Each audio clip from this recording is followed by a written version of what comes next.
evening, and welcome to the Tenement Museum. I'm Annie Polland. I'm the museum's president and saloon keeper, and we are in the recreated saloon of John and Caroline Schneider, who ran a saloon in this basement, in this area, 97 Orchard, from about 1864 to 1886.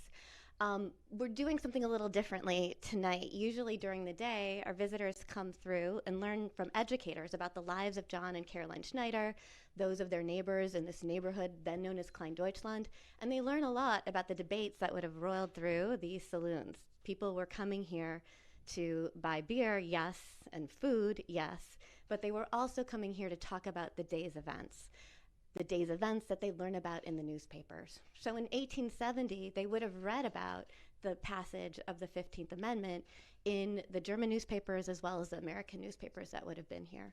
What we're doing tonight is we're going back in time. You will not meet with costumed interpreters, but you will be meeting with historians who are going to be in 2023, but talk about the events of the past together. This series is called Three Historians Walk into a Saloon, and they're already seated, so you will not see them walk in. And also, in typical tenement fashion, we didn't just pick historians, we picked great historians, and their bios are too lengthy for me to repeat here tonight. I'll just say that Ngai is a professor of Asian history, Asian American history, and history at Columbia University. She's also a trustee at the Tenement Museum. Eric Foner is a professor emeritus of history at Columbia University, noted for so many books, again, that you can find, but Reconstruction being one of the most important. And Leslie Harris, professor of history and African American history at Northwestern University, whose book, In the Shadow of Slavery, has served as an inspiration for us now as we create a new exhibit about Joseph and Rachel Moore, two Black New Yorkers who lived in a tenement in the neighborhood then called the Eighth Ward, now called Soho.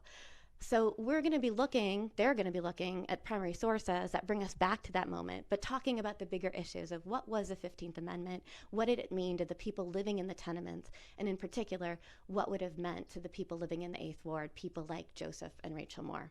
So we invite you to tune in, we invite you to put questions in the chat, and we're excited to get started. I also want to thank tonight Con Edison, the New York City Department of Cultural Affairs, and New York Humanities Action Grant. Thank you so much for your support that enables us to do these programs. For those of you watching, please become members of the Tenement Museum to support the work that we do every day. Thank you. Good evening. Thank you, Annie, and welcome everybody to our chat today about the 15th Amendment. I'm going to start by asking Professor Foner to just explain what was the 15th Amendment and its companion amendments, the 13th and 14th, that were passed after the Civil War. So, Eric. Yes, thank you, May. Let me just say I'm very happy to be here and talk about this issue of the right to vote, which is what the 15th Amendment is about, which, as we know, is still contested very heavily in our society today. The Constitution does not actually specify who should have the right to vote. That is left to the states in almost all cases. But the 13th, 14th, and 15th Amendments change the structure there particularly the 15th Amendment, by stating who states cannot deny the right to vote to. But the three amendments that were enacted after the Civil War really put into the Constitution the results of the Northern victory in the war. The 13th Amendment irrevocably abolished slavery throughout the country. The 14th Amendment is a very long amendment. We don't have to go through all of it now. But there, Republicans who dominated Congress were unable to decide whether they wanted to enfranchise African American men throughout the country who were now free, of course, all of them, but still in most states did not have the right to vote. And the 14th Amendment has a kind of a very complex compromise where nobody is actually given the right to vote, but if states deny the right to vote to any group of men, they will lose some of their representation in the House of Representatives. That has never actually been enforced even at the time when the southern states in the Jim Crow era were denying the right to vote to millions of black people, they never lost any representation in the House. But nonetheless, the thought was that this might encourage the southern states to give the right to vote to black men. So it's the 15th Amendment that specifically addresses this question of African American suffrage.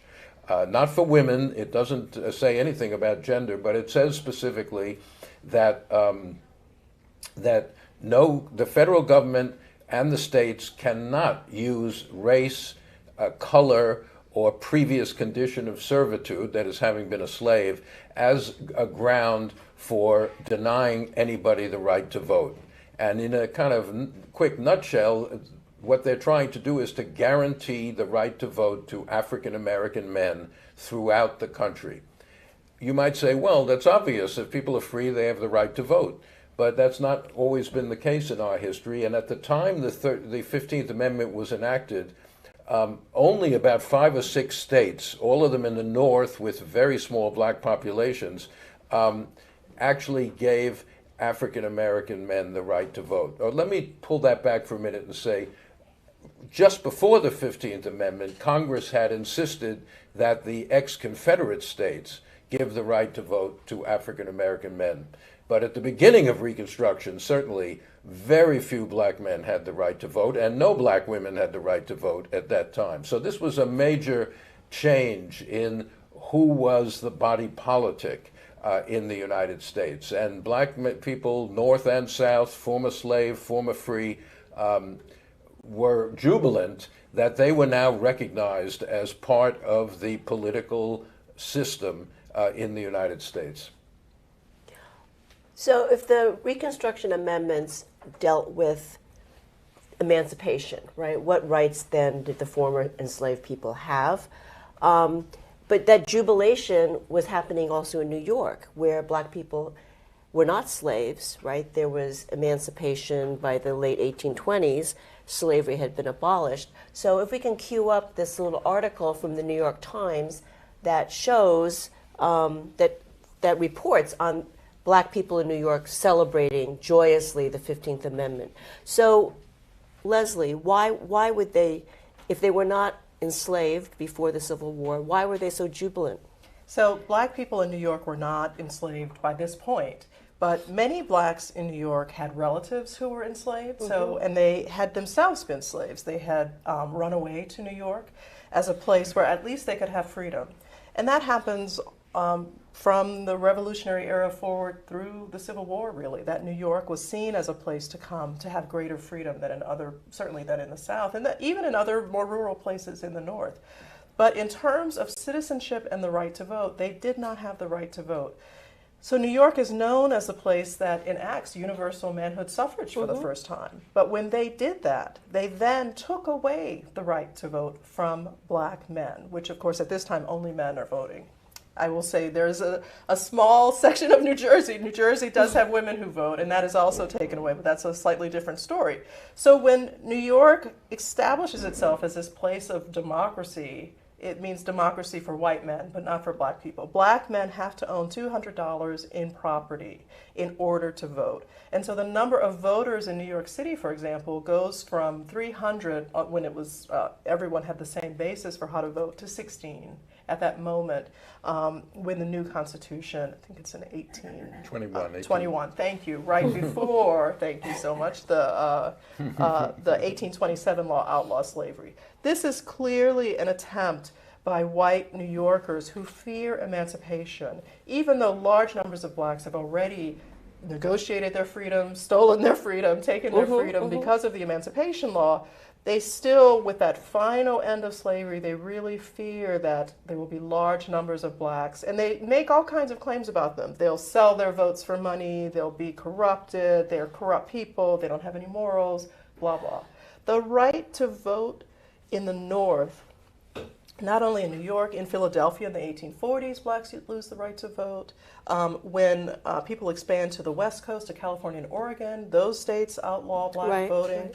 So the right to vote in the North is this huge issue for black people. And there's constant discussion, debate, attempts to get state legislatures to give them the right to vote. Of course, without the right to vote, they don't have enough white people who will vote them in for that either. And so this is a constant concern throughout the antebellum period. They can't argue for their own rights, other rights. They can't argue for schools, for example. They really feel that they have no say in the laws that are controlling them. And it's a real, there's a real sense of that nothing will change until they can get the right to vote. I'm really interested in this relationship where you started with a lot of Black New Yorkers having come from the South, having been runaways, or still having relatives in the South. And so New York's relationship to the Civil War, aside from, sending troops, right, has a long history. And maybe you could, you've written a book about the Underground Railroad in New York, right? So maybe we can just talk a little bit about New York's abolitionist background, right? Yes, well, abolition was not a giant movement in New York City. New York at this time was very closely tied into the slave South.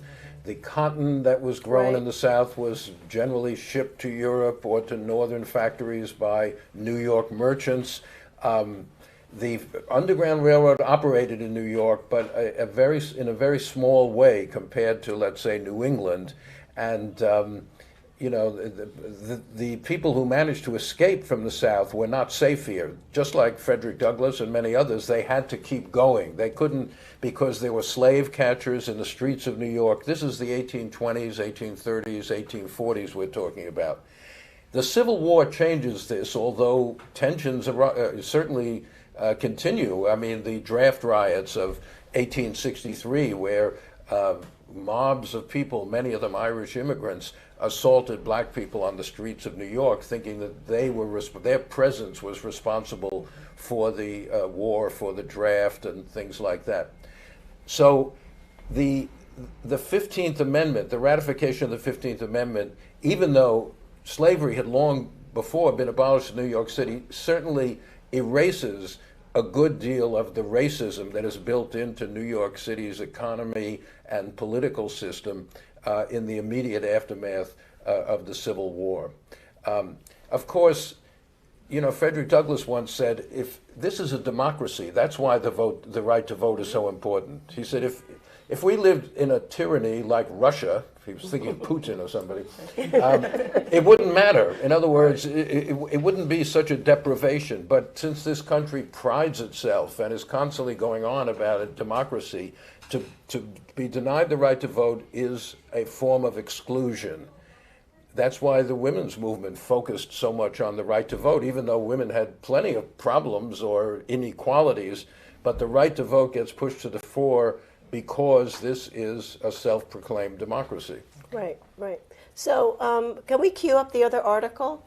The other article that you won't be able to read the whole thing the way you read the other one, but I'm just going to, it's a report on a sermon given by a minister, Reverend William Butler, on the duties of our new citizenship. He's talking about the 15th Amendment. And I'm just going to read a little snippet from it and then ask Leslie to elaborate. He says, they, meaning the Black people, first asked for their lot, and having proved their capacity to guard their liberties on the battlefield, meaning having fought in the Civil War, they asked for the ballot and have got it. There is still much prejudice against the race, and their duty now is to work until all those past distinctions are wiped out. To this end, the colored people must now make demands. They begged before, they demand now.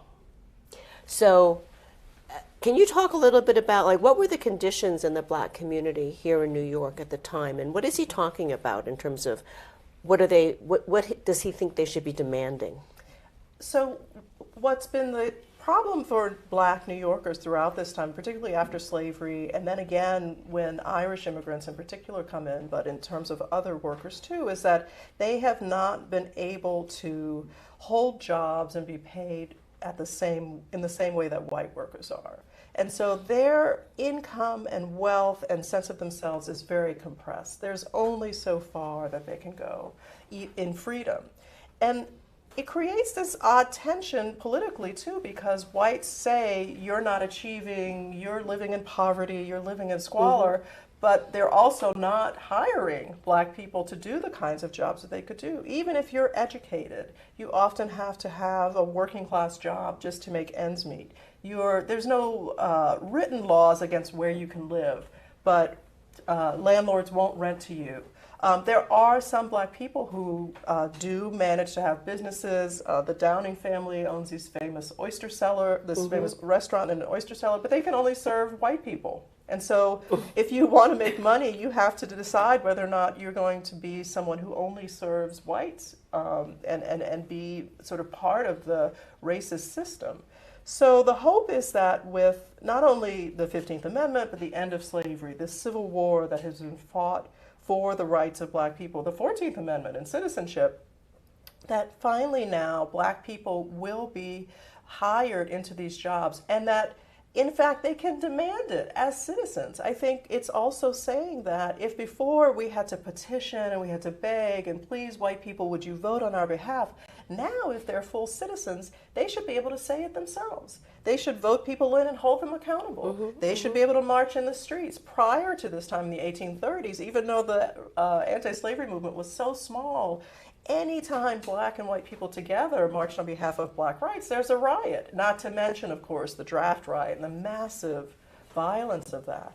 So there's an idea there that other people have fought for their rights, not to mention, of course, the American Revolution itself, and of course the Civil War. One of the lines on the previous slide was, we used the bullet to get the ballot, right, right. Which I can't help but think it sounds very Malcolm X in the 19th century. Maybe that's where Malcolm got it from. Got it from, I wondered. And so, this idea, they had been saying this repeatedly. They had fought in every war. But now, finally, the reward, black people were often told, if you fight in this war, you will get freedom. You will get your due as citizens. Finally, with this war, it is. So now he's saying, I think, we are now fully in. Let's fight for it.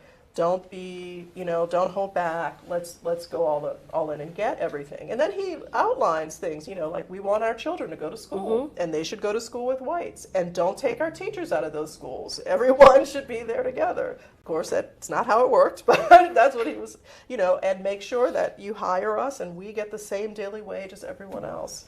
So he's trying to encourage people to really make these rights active.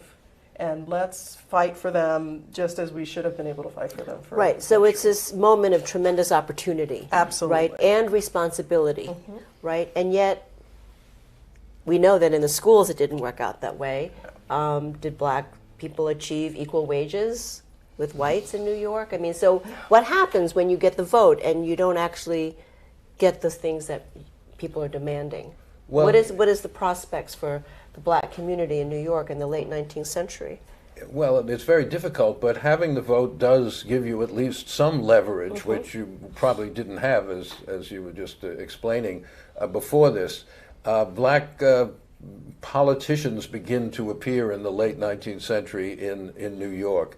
They're basically part of the Republican Party at that time, but they get sort of patronage jobs of one kind or another. Now, that's a small handful of people. It's not the entire black community. What Leslie was talking about, the discrimination in wages, discrimination in access to public accommodations and things, that continues, but actually in the late 1880s, New York was one of the states that passed a state law, banning discrimination in, let's say, transportation, streetcars, things like that, theaters.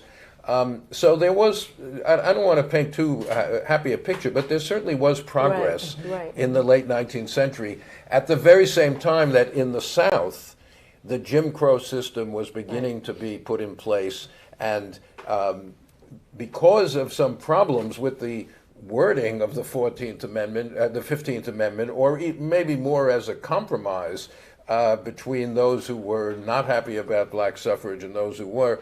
The language of the 15th Amendment allowed for other ways of denying people the right to vote. The 15th Amendment, wait, I'm going to get my Constitution out of here. Yes. I always carry it around until they take it away. The Words right to live by. right. The right of citizens of the United States to vote shall not be denied by race, color, or previous condition of servitude. Okay, shall not be denied.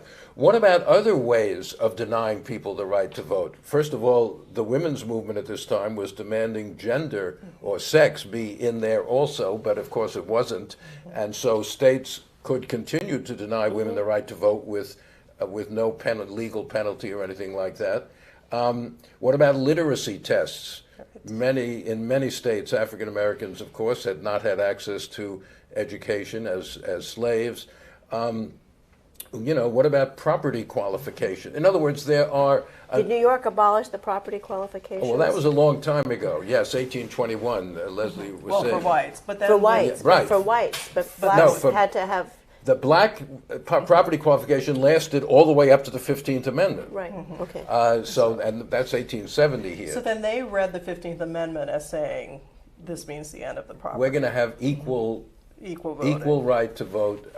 Well, that's what one of the banners in this article you mentioned, which is using a term which may be a little confusing today, impartial suffrage to all. Impartial, what does that mean? They're saying whatever restrictions exist should be for all. Right, right. They're not saying universal suffrage immediately for everybody, although plenty of people wanted that. But if you're going to have an education test, if you're going to have a property qualification, a residency requirement, whatever, it's got to apply equally to both races. And that becomes a major political debate in the late 19th century, because in the South, after the end of Reconstruction, states begin passing these laws to take away the right to vote from blacks without mentioning race. Right, They with meant literacy tests. Literacy, Grandfather clause. good character tests, things which are Right, completely right. arbitrary. Right, right. And of course, the Supreme Court allows this to happen in the 1890s and the early 20th century there. Right. I'm going to pivot a little to race relations in New York. You mentioned the draft riots, which is one of the most infamous incidents of racial conflict and animosity. But I want to get down maybe to Joseph Moore.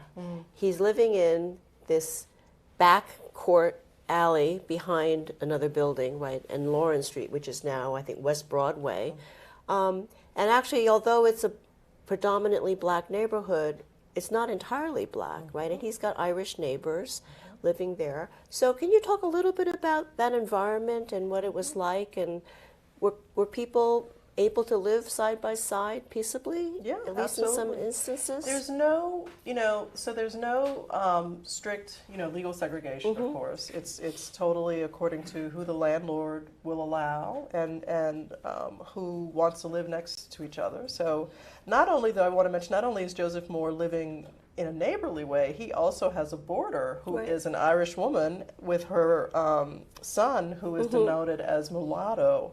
So in the census record, so this is an Irish woman who may have had a relationship or a marriage with a black man, and they live with this family. So there's quite an intimate relationship with Joseph and Rachel Moore and someone who is not black, who is part of their household. This is quite typical, I think, of working class neighborhoods where people who, and the Irish and blacks at this time, are definitely occupying the same economic, labor, all of those things together. When the Irish come, they end up in many of the same neighborhoods that blacks are because they're the poorest of the poor, both groups. So that does create instances in which black and Irish people intermarry. Joseph Moore is Catholic, so they sometimes attend the same churches. There are all kinds of relationships that are possible. The interesting thing, too, about the black Joseph Moore and the white Joseph Moore is that they're both waiters. And Right. being a waiter, that was an institution in which blacks actually held a lot of status. They were paid well compared to other jobs. And blacks led the waiters' strike. It was the Colored Waiters Union in the 1840s or 1850s that was saying, no, we're not getting paid enough. And they were trying to encourage the Irish waiters to come along. So they had a union. They had a union, Wow. yeah. And so, and it's this strike that they went on and they were successful at and they got more money. So that particular occupation that Joseph Moore occupies is one in which black people actually had great leadership and also not just on the labor issue, but also culturally in terms of the practices of waiters and things like that. New York's racial relations are so complex. So you have that happening at the lowest level. Then with the anti-slavery activists, you have another form of interracial, not living together in the same way, but middle class blacks and whites who are anti-slavery activists and so who are thus dedicated to ending slavery and racial equality. And those things are really twinned for the most radical abolitionists. They are not separable. And so they're in a very complex relationship with each other also because, of course, whites aren't perfect. And then black people have some really concrete goals, and white people sometimes don't understand that. And so the whites sometimes don't see the blacks as politically pure enough in some cases. So they sometimes really go after each other in terms of political differences or you haven't done enough for the movement or what have you. But that's another instance in which black and white people are really trying to work out something that seems very new. And in both of those instances, though, their very existence, either by, I want to say, political or non-political, poor people sort of creating common cause, and then these very political, very much wanting to change the world, middle-class blacks and whites creating common cause, both of those inspire a lot of violence, not only in 1863, but also in the 1830s, the anti-amalgamation and anti-slavery riots happening, and it's really tough to have friends across the color line then. Right, Yeah. right. It's interesting what you about Irish and black relations among working class people. That was also the case with Chinese, right? In the area that becomes Chinatown, there were Irish women who ran boarding houses. Yeah. And a lot of Chinese immigrants were men who did not have their own families, and they often married. And there are several buildings in that area where there are families, and they're often Chinese men and Irish women having Was families there together. criticism from the larger New York community? Not that I've seen. Not that I've seen. I mean, they weren't political, right? But they were. It was situational, Right. Right, and when people are together, they'll get sometimes they'll get along. Yeah. Right. And sometimes not. And sometimes not. Sometimes not. Sometimes not.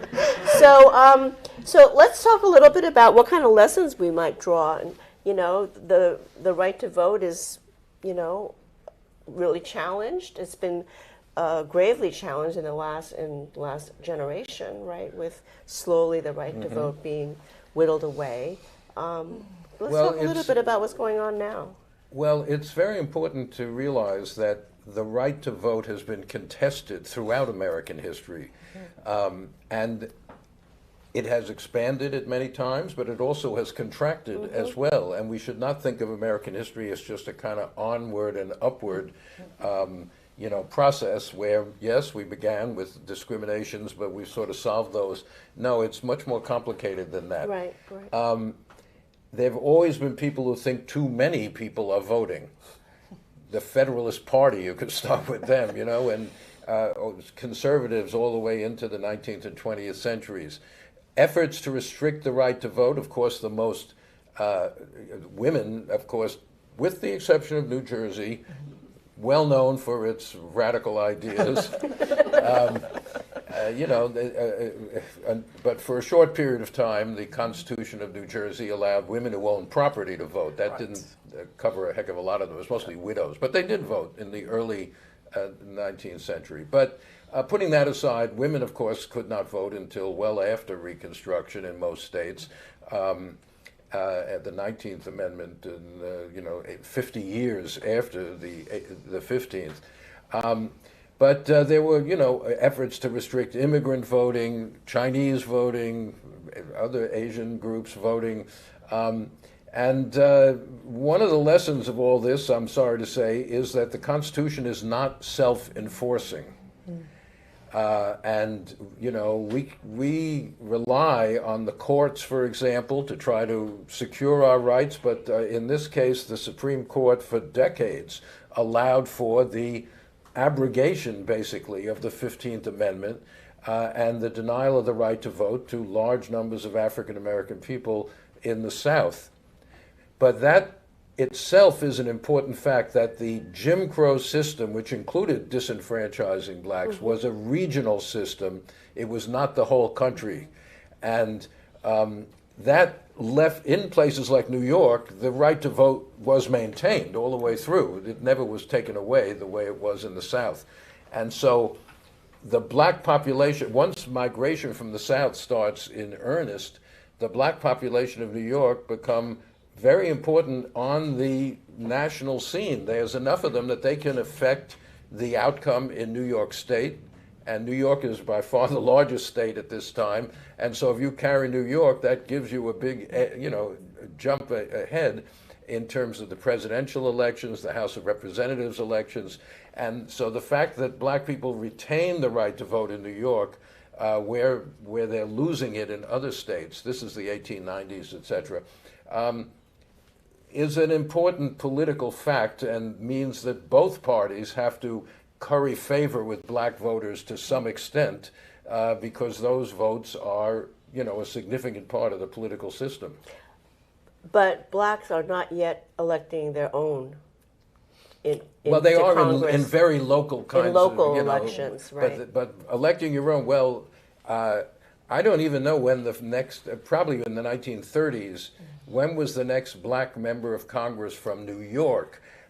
Chicago, Oscar DePriest, 1928, I think. So he's a Republican, similarly an African American, but he's elected to Congress. So that's between 1900 and 1928, there is no black person in the Congress of the United States. When the first black Congress from New York, I'm not sure. Maybe it was Adam Clayton Powell. I was going to say maybe Adam That Clayton would have been the Powell. 40s. 40s, yeah. But that took a long time. That's a long Took a time. long It's a time. long time. It's a long time. Right. Right. Well, and the right to vote has always been tied to being a citizen as well, especially in federal elections. You have to be a citizen to vote for Congress, senator, or president.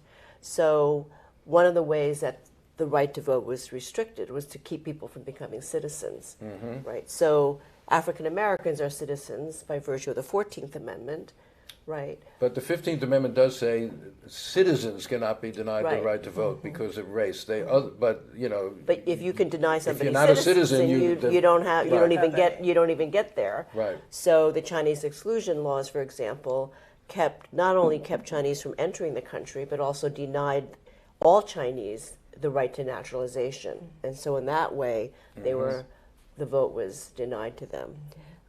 Mexicans in Texas were denied the right to vote through similar measures as blacks in the South, right? They had literacy tests. The all-white primary was used in the border region of Texas to keep Mexicans from voting or having any input into the electoral process. So once you start talking about immigrants, whether they're European or Chinese or Mexican, the whole question of naturalization, right, and becoming a citizen gets put on the table. And one other major form of disenfranchisement, which continues to this day, although not as much as it used to, which is felon disenfranchisement. Right. Many states had provisions that if you were convicted of a felony, some of them still say you lose your right to vote forever for the whole rest of your life. Right.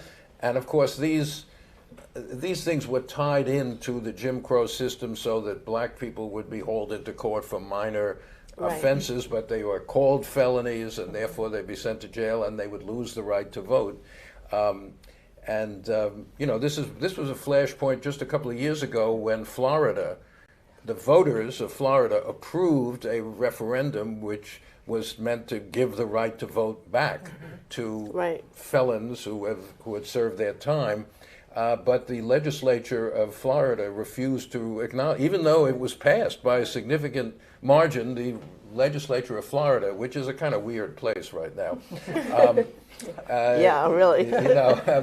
It just refused to abide by it, So that goes back to your question of enforcement. Who is going to enforce the 15th Amendment, the 14th Amendment, and the legislation of the Reconstruction era? And that's been a big problem historically. Today we have the huge problem of gerrymandering, right? That's one way in which people's vote is diluted. Was that an issue in the Reconstruction era? Gerrymandering to the same way, but in the Reconstruction era, it was more direct violence. Right. There's an interesting thing I've always found.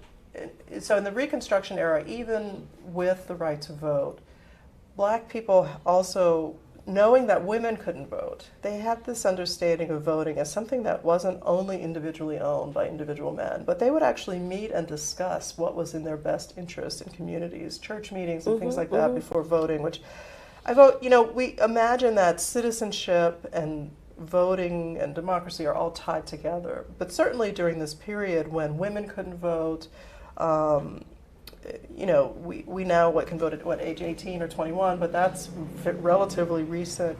The Black community found these ways to try to share the suffrage, if you will, and so I've always found that interesting that they, I wouldn't say it's the beginning of the sort of contemporary voting bloc, but this sense that we need to really be careful about how we use this new opportunity. But in the Reconstruction era and moving forward as well, it wasn't even, you tell me, I don't think it was even necessary to gerrymander. Outright violence. Well, there was a tremendous amount of violence against people to stop them from voting or to punish them for having voted or for trying to get to the polls on election day. And then if they got to the polls, I think even, messing with the ballots or making them all kinds of quite outright misuse of there was some gerrymandering after Reconstruction. For example, to keep Blacks from being able to elect members of Congress. Mississippi, for example, had this, what was called the shoestring district, which ran all just up and down the whole state along the Mississippi River, because that's where the plantations had been, right on the river to ship the cotton. And that's where most of the Black population lived. Don't talk about this too much, because they'll try it again. And Alabama. There have been many clever efforts to dilute the Black vote. So let me just ask, maybe this begs the question, is obvious. Why all this effort to keep people from voting? We're supposed to be a democracy, right? We fought a bloody civil war to end slavery. We have these Reconstruction amendments, and yet there is still this violence, desperate measures of all kinds to keep Black people from voting. It's a question of power ultimately, and in the southern states, the white population was unwilling to accept the Reconstruction principle of equal freedom, basically, for Black and white. But yes, if you drill down further than that, you'll find all sorts of questions of legal rights and land, access to land, and with the vote comes all sorts of options for economic advancement and things like that. So you're right. This is a democracy, we say, but that's what I mentioned a little while ago, that it's always contested, and this has been a serious problem throughout American history, and you can see today how much effort is being put into denying people the right to vote in state after state. Right. Yeah. So we've always been a democracy, and yet it's never been a democracy for all, right? That's a good motto. We'll put that in with this parade. It's never been a democracy for all. You're right, of course, and that's a sad commentary. And many people, of course, don't quite realize that. Most people are aware today in the United States that slavery existed. It's not a secret. Well, And you're not allowed to teach it, though. that's In many true. states, you can't teach It's that. divisive. Right. Well, According you'll to make the white law. children feel bad. Yeah. That is a problem, right? Even talking about this would violate the law. We don't want to see teachers put in jail for teaching American history. Right. But anyway, it's but I would say most Americans do not quite realize how limited the right to vote has been at key moments of our history. So that the notion of a democracy always has to have that footnote, or more than a footnote, a whole paragraph explaining who is actually incorporated into this democracy and who isn't. I would add too, I was just, when, and I think this is critical for understanding all of these kinds of rights, but when people try to stop black people from voting, they're often also trying to stop poor white people from voting. That's really clear in Southern history and in other histories, that it really often is a power grab by the elite to make sure that they don't lose their access to political power, to economic power, all of those things that once you're in office, you get to control. And, literacy tests are not going to help poor white people any more than they help. Well, that's why they had to get grandfathered in. Exactly. Right. Their grandfathered them in eventually. But in the South, in these southern states in the 20th century, very often they're also trying to prevent poor whites, too, from demanding more in education. Remember that these states often have the poorest infrastructure and services for everyone. And so everyone gets harmed by these limits on voting. And the elites do not want black and white workers to join together ever. And so a lot of the stuff you see in New York in the pre-Civil War period, you see in a lot of other places in the South in the post-Civil War period. When slavery disappears, they have to prevent black and white laborers from making common cause. Right, And that's right. part of this whole structure as well. When we talk about the United States being a democracy, but still not a democracy for all, but now we actually even have an anti-democracy movement, right? It's not even a question of opening it up for more people. Now we have active forces who prefer an undemocratic country, right? We have an authoritarian party in the Republicans. That's my view. I think they're an authoritarian. There's an anti-democracy now. I think you're right, I believe, and also we had that during and after Reconstruction. That's the other parallel here. Violent efforts to prevent people from voting, refusal to accept the results of elections, whether it's presidential or down to justices of the peace and things like that. Yes, this has happened before. Now, during and after Reconstruction, race was the fundamental line of division there. And the white Southerners and many white Northerners found it very difficult to accept the idea that within 5 or 6 years of the end of slavery, African American men were exercising an enormous amount of power. They're sitting in Congress. In Congress, in the state legislatures, in public, ranging from, clerk of the county court all the way up to sheriff and things like that. In large numbers. Yes, Large imagine numbers, how you would feel as a former slave owner if one of your former slaves turned up to, let's say, assess the taxes on your land holding, right? That could be pretty shocking to people. But that's what happened until Reconstruction was overthrown. Right. Okay, I think we're going to go to some questions from the audience. Do we have any? We have some people in the saloon who might, have some questions. Hi, Yes. you guys are great, by the way. Thank you all. You spoke of the laws that were set up by the 15th Amendment and the 14th and the 13th, and the fact that the Constitution isn't self-enforcing. And it seems that it was a political choice not to enforce it. So, I mean, what happened there? Was the North just too afraid of the victory of the Civil War that they couldn't enforce? Is anything in the Constitution self-enforcing? Maybe. We're about to find out whether the 14th Amendment denies ex-President Trump the right to hold office because of various restrictions. But somebody actually has to bring a charge. case. It Well, doesn't bring itself, right? that's a different Saloon meeting, how that would work. It would be very complicated, let's just put it that way.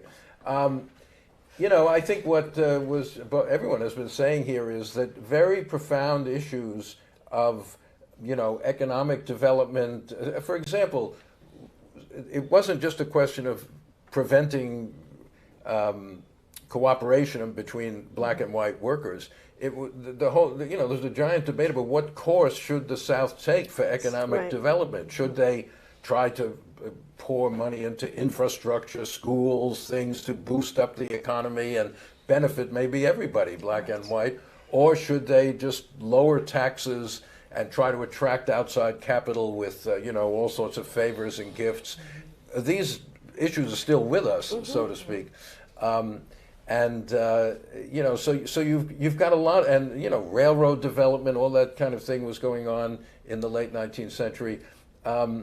So who is in charge is a very important question to a lot of people, even people who aren't that interested in the outcome of the Civil War. I think that's how we have to look at this, as a major conflict over what is the course of development of the southern states going to be. And actually the nation as a whole. I was thinking and the whole country, yes, whole country. in the aftermath of the Civil War and the end of slavery. Right. And that puts the cap, I think, on a lot of the radicalism, of the radical potential in those amendments, because the concern becomes the economy, who's going to pick the cotton, then the cotton collapses, what is going to be the next, what is going to be the economy? And not to mention what we haven't touched on, but, what's going to happen with the Western territories to states? What are we Exactly. All of those things put in the more neutral I would say, put what happens to black people way down on the list. That seems like less and less a concern. And I think you're right. I think it does challenge the idea of a broader sense of democracy if you're giving the vote to people who might have a very different idea of the future of the nation. And not only blacks, but just a whole range of people. Right.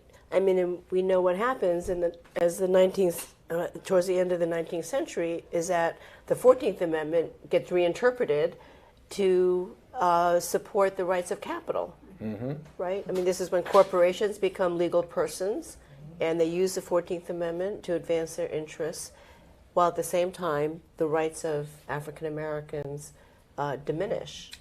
Absolutely. The Supreme Court loses interest very fast in protecting the rights of the former slaves.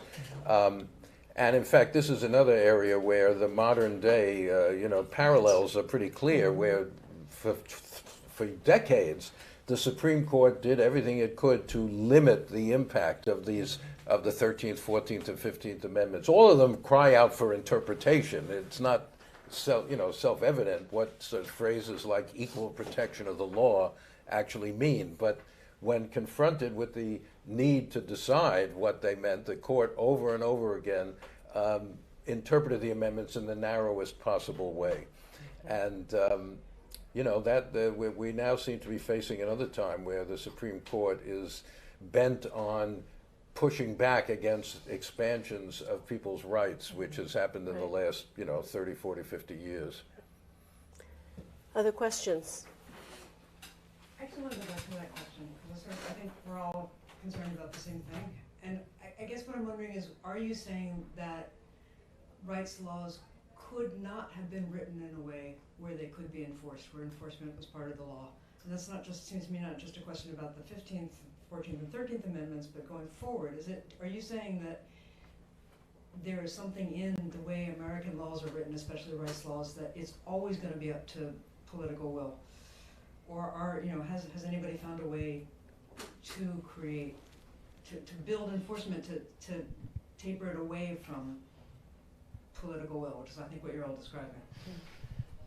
Well, to amend the Constitution is a very difficult thing to do. It requires 2/3 of Congress, 3/4 of the states. Therefore, constitutional amendments are almost always compromises of one kind or another to get those very large majorities.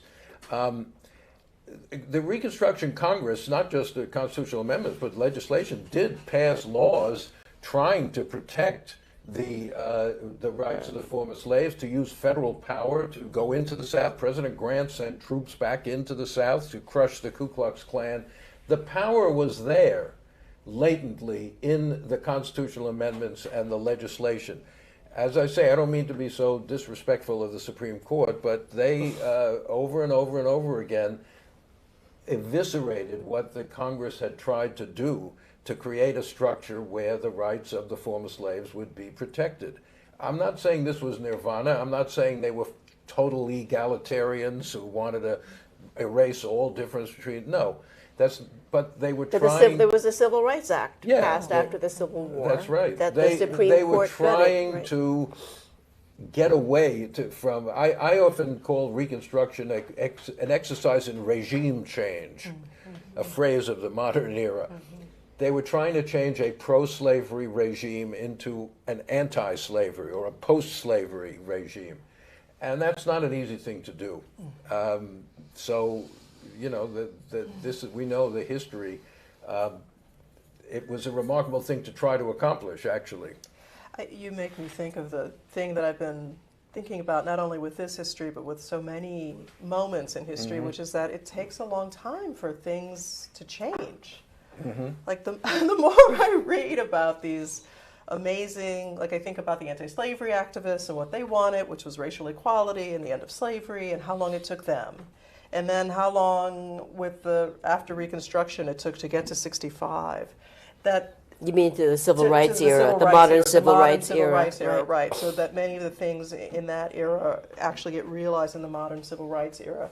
It just, even if there had been true, I don't know what that would look like, but true regime change, and everyone had been forced to do it as these, civil rights. I don't know I don't know how that even would have been possible, or if it would just have led to more fighting, more violence, which, there was plenty anyway. I guess it always raises a question for me of how do we really get societies to change, and what leads to a kind of more lasting change. I think that's what you're asking. One where we finally all agree, oh yeah, maybe it wasn't so good to hold all those people in slavery, and maybe they did need to go to school, and they wanted to, and I don't know how you get societies to change. That is the number one question for historians to answer. It's not easy. And it's not easy, and there aren't any easy answers.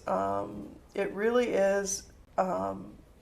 So many people have to start walking that walk, and it takes a lot to get them all in line.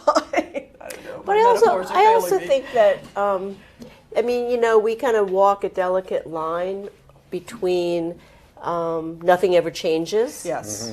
And understanding that change is really difficult, but there is change. Oh, absolutely. Right? And there are some who, in our profession, who argue that it's all slavery all the time, and the Civil War didn't really matter. No, now that I don't think any of us would agree to that. No. But we do recognize how hard it is and how many things were taken back, and yet slavery and not slavery is a big difference.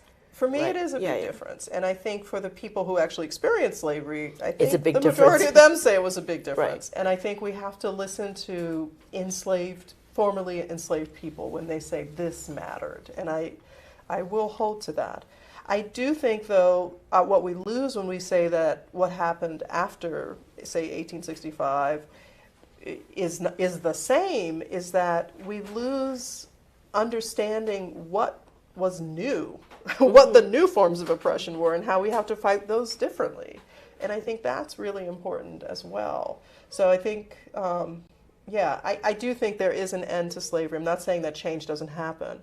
I will say that in anyone's lifetime, it can seem achingly slow, especially if you're Right. the one on the front line That's right. suffering through that change. And we have a lot of examples right today Right. where people are forcing change, and it's painful. It's Right.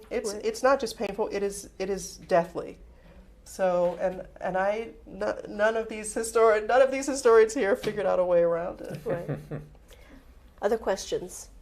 I'd like to think education is one route to change. Slow. Slow. Professor Foner, you've written and talked a lot about, I don't know if I'll get it exactly right, but just the way in which, history should be taught. We should just think about how events were received by the Supreme Court or by the White House, but also the firesides, like the everyday people around their fireside. How are they interpreting the 15th Amendment? And here we are in this building, built in 1863, in the middle of the Civil War, with 22 firesides. And the opportunity to kind of delve into how did this family respond to this? And then when you take this amazing piece from the commercial advertisement, a commercial advertiser with the banners of, impartial suffrage, or out of Egypt we have come, and you can imagine, it says on that thing that this was on Lawrence Street where Joseph and Rachel Moore lived. Like they might have put a banner like this on their tenement. And so as we kind of zoom now into their tenement apartment, and we think about how in a month or two our amazing educators, who are all in a room actually next door watching this on the live feed, hello marvelous educators, what do you want them to impart to all of the visitors who are coming in? In other words, what should people take away from this decade, the 1860 to 1870, in the tenements, thinking about the Eighth Ward, thinking about Black men and Irish women living together, or laundresses, washwomen, and we called this tour. Maybe we should rethink it after this conversation tonight. But we've called this tour Union of Hope. So what is the hope, the education? What is it that you want to kind of be imparted? And I'm looking at you, Professor Harris, because you have been around. If anyone else has anything to say. It still is. I mean, people are hopeful. I mean, these banners mean something. Even as difficult, I mean, these are people who may have gone through the draft riots. They may have even been there, or their parents in the 1830s during those anti-slavery riots. They've been to war. They fought hard for this. Their hope, you have to have hope to participate at that level. You have to hope that this will cause change. I mean, I think if I'm correct, the Civil War is still the deadliest American war. They didn't just read about, they were there. And so when they came back, and not only slavery had ended, citizenship is theirs finally, and the vote, they hung banners out and celebrated and marched and laughed with their families about it. And I think they marked those moments, and we should too. And then they knew, as this minister says, we can't just think this is the end of the struggle. It is never the end of the struggle. That we have to make these laws live. And that is the responsibility of every single person. You have to go and vote. You have to, if you're not allowed to vote, you have to go to court. You got to get a lawyer. You've got to fight back. And I think that last piece, one of the things about our current democracy that worries me, certainly gerrymandering and preventing people from voting, but the other thing is not voting at all. And there are a lot of reasons why people don't vote. One of them being that our election is on a Tuesday instead of, and you still got to go to work. But, I think not voting, that would not have been an option for these people. Because they literally, by the bullet, I gained the ballot. And it wasn't just the bullet at someone else, it was the bullet in them or their family members. So that is part of this union of hope. And we inherited that. So what are we doing with that legacy? And I do think that people understood that the vote wasn't the answer to everything. Yes. But you had to have it, and you had to exercise it in order to do all the other things. Absolutely. In order to continue the struggle on all the other fronts. Do we have any questions from the feed, from the virtual audience? So we've got connects to a lot of the conversations that have already been happening. There was someone wondering about Indigenous people and when and how they get the right to vote, and it also makes me think of just the diversity of Joseph and Rachel Moore's block on Lawrence Street. In looking at census records, we found that there was actually a family who was listed as the term at the time on the census was Indian, and we're interpreting that to mean a family who was Indigenous, although of course we don't know for sure. But just thinking about how we might understand the rights of Indigenous folks at this time, as far as the right to vote. I think in many ways they're a special case. I think, in my view, I think buzzer for the end of the no. I think they're a special case because I think what Indigenous people want is not just to be included like blacks or Chinese, because they have sovereignty, even though it's been shrunk, whittled away. So when Indians are made citizens for purpose and then have the vote in 1924, right? There's a blanket law that's passed, the Indian Citizenship Act. I think it has a lot of mixed meaning because it's the nail in the coffin of their sovereignty.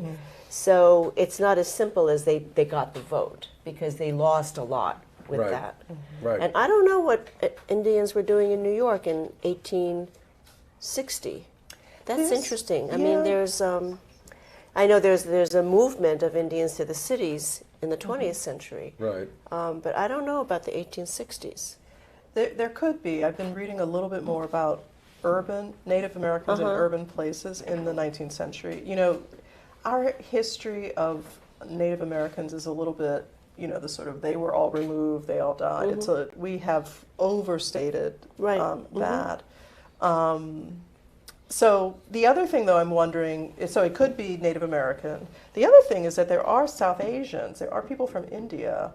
And one famous, quote-unquote, black family is actually has South Asian ancestry, the DeGrasse family. So I'm wondering... maybe I have a question about who these Indians are. Yeah. Okay. Any other? One more? Oh, we're good. Okay. Well, thank you all for coming tonight. Thank you, Leslie. Thank you, Eric, for your wisdom and thank you to views. everybody. And we will have another event in the Saloon on November 9th. I'll be talking with Tyler Anbinder about the late 19th century questions of citizenship and democracy. So join us again then. Thank you and good night. Great.